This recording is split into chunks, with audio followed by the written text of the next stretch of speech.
tout est pop. Heureux Alexandre. Bonjour. Attendez, je vais allumer votre micro. Voilà, Ouais, c'est c'est fait. pas grave, j'ai l'habitude. Oui, vous avez- Non, l'habitude. Vous voulez pas m'entendre. C'est jamais que le deuxième jour. Hein, il faut aussi- Donc, Mais il j'ai faut déjà s'y pris faire. l'habitude. Voilà, il y a une période d'adaptation. Bon, tant mieux, c'est bien. Dites, la cuisine des ogres aujourd'hui, Oui. une bande dessinée. Exactement. La recette d'une BD d'exception. C'est ça, c'est un conte horrifique tout public, une belle promesse quand même. La cuisine des ogres par Fabien Vellman et Jean-Baptiste Andréaé, publié chez Rue de Sèvres. Et c'est une histoire dans laquelle on va suivre Blanchette. C'est une jeune fille qui vit dans la rue et qui essaye de s'intégrer dans un groupe d'enfants. Mais elle n'y arrive pas trop parce que, en fait, il la trouve un peu étrange et maladroite aussi. Et bon, malgré ça, malgré le fait qu'elle n'arrive pas à s'intégrer, elle décide de voler à leur secours quand ils se font kidnapper par un terrible croque-mitaine. Ça démarre comme ça. Elle prend son courage à deux mains, elle le poursuit et elle va atterrir dans la cuisine des ogres, qui est un endroit effroyable qui lui coûte presque la vie. C'est pour ça qu'on va la surnommer 3 fois morte. Elle a failli mourir 3 fois.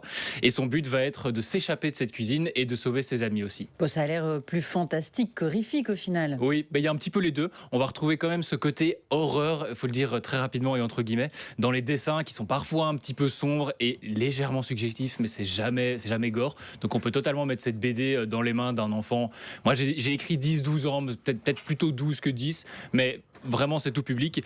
Puisqu'on parle des dessins aussi, je pense que ça c'est la plus grande réussite de la BD, c'est vraiment très très bien. Ça faisait un bout de temps que j'avais pas trouvé une BD aussi belle, j'ai trouvé ça génial. J'ai vu que ça prenait en moyenne 1 mois à Jean-Baptiste Andréaé de dessiner 4 pages. Ah oui. Et ben ça m'étonne pas. Ouais, 4 pages, Un c'était mois 1 pour mois. faire 4 pages. Bon, après, quand Oui, on voit les dessins, c'est ils travaillé. sont fabuleux. Hein. Oui, c'est génial. C'est très très bien. C'est détaillé, c'est vivant, avec plein de belles couleurs. Des personnages hyper charismatiques aussi. Il n'y a rien qui est relégué au second plan. Chaque case est dessinée avec soin. Donc j'ai été séduit vraiment de bout en bout. J'ai trouvé ça exceptionnel. Des beaux dessins, c'est bien, mais dans une BD, il faut aussi l'histoire.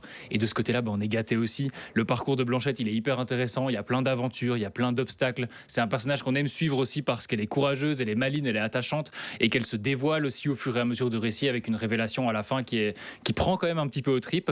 Mais plus globalement, moi, ce que je trouve formidable, c'est que Fabien Vellman, il a réussi à installer cet univers et à nous faire accepter qu'il était déjà là avant nous en quelque sorte. On a l'impression de débarquer dans un monde qui va continuer à exister après qu'on ait fini de lire la BD et qui existait déjà avant. Je trouve ça vraiment très très bien fait. Et apparemment, il compte étendre cet univers avec d'autres BD, pas des suites parce que justement c'était un peu trop compliqué de faire beaucoup de pages rapidement, mais il va faire d'autres BD dans le même univers avec peut-être d'autres personnages. En tout cas, ça donne envie d'avoir la suite. Faites voir un peu le livre. J'aimerais bien l'avoir en Tenez. main. Merci.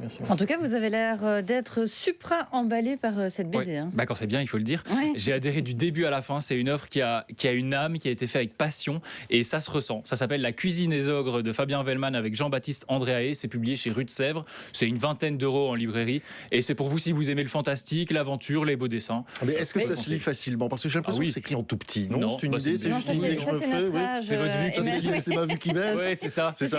Avec une belle couverture, hein, La bleu nuit, couverture est bleu nuit magnifique. comme Ouais. ça. Bon, si ce n'est que c'est quand même pas terrible parce que c'est un croque-mitaine avec au bout de son crochet une petite Ça va, ça fait pas si peur. Non, ça va. Bon, voilà, mais Non, mais c'est ça a très joli, l'air- c'est non, ça a un l'air très vraiment bel très album. sympa. Non, c'est Mais très bien. finalement, c'est bien parce que c'est pour les enfants, mais je Oui. pense que les adultes vont se régaler aussi. Bah, moi j'ai adoré et Ouais. oui je pense que c'est plutôt, je sais que Fabien Vellman il aime beaucoup faire des BD à destination de jeunes ados, donc là on est dans cette catégorie là aussi. Allez, super. Merci beaucoup.